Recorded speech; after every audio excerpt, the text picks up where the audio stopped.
Hey guys, welcome to this week's podcast episode. And I've got a fantastic guest coming out of the UK, David Roche. He's a coach and mentor. He's got a fair extensive amount of experience helping clients succeed in their business, in their careers, and as entrepreneurs. I'm really happy to have him on the show. He's got tons of wisdom to share with the audience. So, David, welcome. Thank you very much. Lovely to be here. Yeah, introduce yourself, how you got started briefly, and I'm excited to dive into the questions. Sure. As you say, I'm a coach and mentor of about 5 years standing, having had 30 years of senior boardroom experience. And really, as I move through now from being a CEO earlier to being more of a chair and non-exec director now, when you look back at your own career, you do see moments where things could have been made a lot easier if you'd had the necessary support. And I got involved in coaching and mentoring actually to become a better non-exec director and chair because I felt that the skills that you learn as a coach of challenging, supporting, listening, asking good questions were really good. And the transition from being an exec director to a non-exec is very different. As I was told at the time, noses in, fingers out was the expression I was given as being a non-exec director of the details. So I became more and more interested. I've been a mentor unofficially for years, but to provide coaching and mentoring and specifically concentrating on first-time CEOs. When I went up through the ladder, the executive ladder, in a reasonably normal way, and then ended up my first-time CEO role, and this was back in the mid 2000s, was with Borders, the American book chain, which is sadly no more now, but it was thriving at the time. And I was CEO of the European operation for Borders. And my bosses were in Ann Arbor in Michigan and had certain assumptions about the UK market, which underplayed the differences between the US market and the UK market. And so I learned very quickly or had to learn very quickly how to manage these bosses from a distance and to make sure that the decisions that were made for the industry, for the business, were appropriate for the UK market. And I was lucky enough to be put in touch.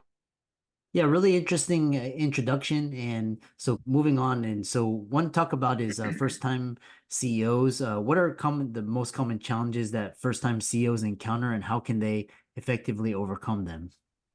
The statistics are frightening in that I think the sort of widely reported figures are 2 out of every 5 new CEOs fail and are exited out of their position in the first 18 months, which seems to be an endorsement of the Peter principle, which says that everyone's promoted until they reach the point of incompetence.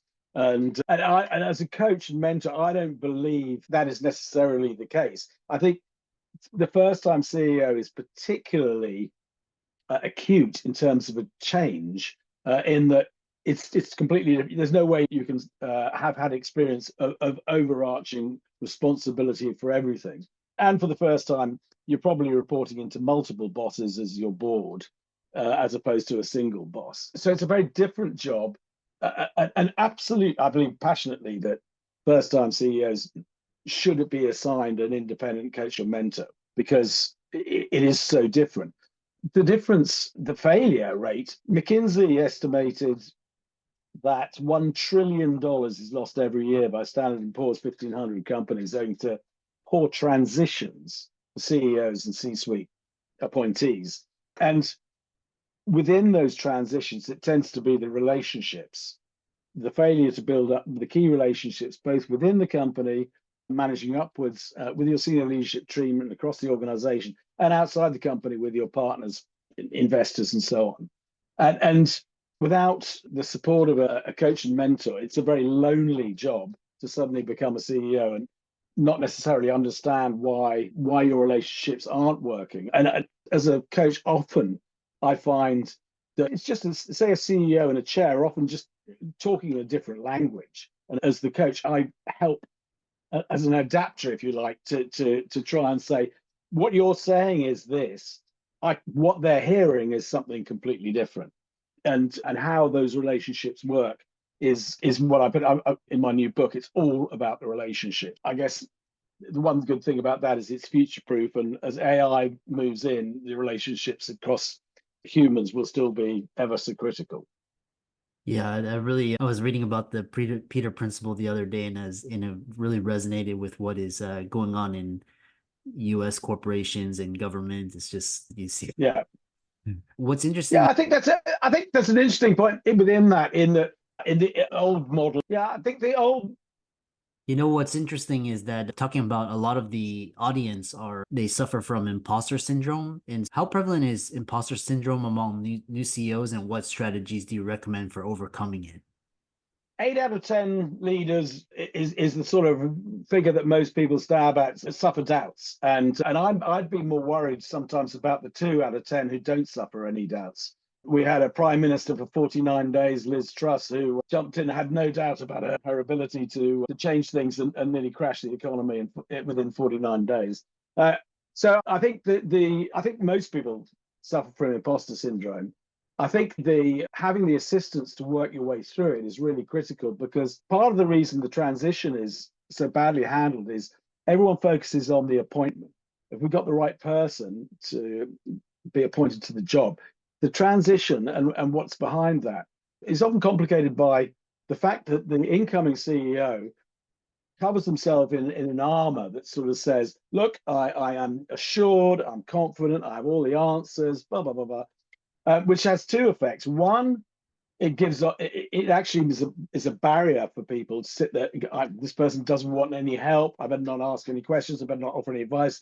They don't welcome it. And so you compound that problem of one, not getting involved in building those relationships that you need, and two, not having the community aspect of strategizing as a team, etc. I think it's very prevalent, and it's really something that a coach and mentor can deal with very effectively and quite easily, because these people they've already been appointed to the job, so they're good enough to do it. They've proven that. It's just a question of, there was one CEO who said, I wish I'd been given by the board who appointed me a one pager which gave all the reasons why they appointed me, and I could have that in my drawer, and every day when I had any doubts, I could look at that piece of paper and go, that's why they appointed me, because I have the experience in this, because I've had success in that, because I have talent in this, and remind themselves. But having doubts and having nerves is not necessarily a bad thing. It's just being able to have them, be able to control them when it matters. Yeah, the kind of the question is, you're a coach and mentor, and why do you believe that coaching and mentoring should be compulsory for new CEOs, and what unique benefits do they provide? Because I think it should be compulsory, because why would you not give the incoming CEO every opportunity to succeed? The board who appoint the CEO want them to succeed. The incoming CEO with the imposter syndrome sitting there going, hang on, they're just checking me out to see if they made the right appointment. Yeah, of course they are. And one of the number one risks discussed by the board will be new CEO. But apart from maybe one of the team that reports into them, who probably thinks they should have got the job instead of the new CEO, it's in everyone's interest that they pass. And a coach and mentor, a mentor can just make some decision making easier, and make the most obvious mistakes less likely to happen, because they probably covered similar sort of areas before. The coach is all about confidence, and actually pulling out the best of the person who requires the coaching.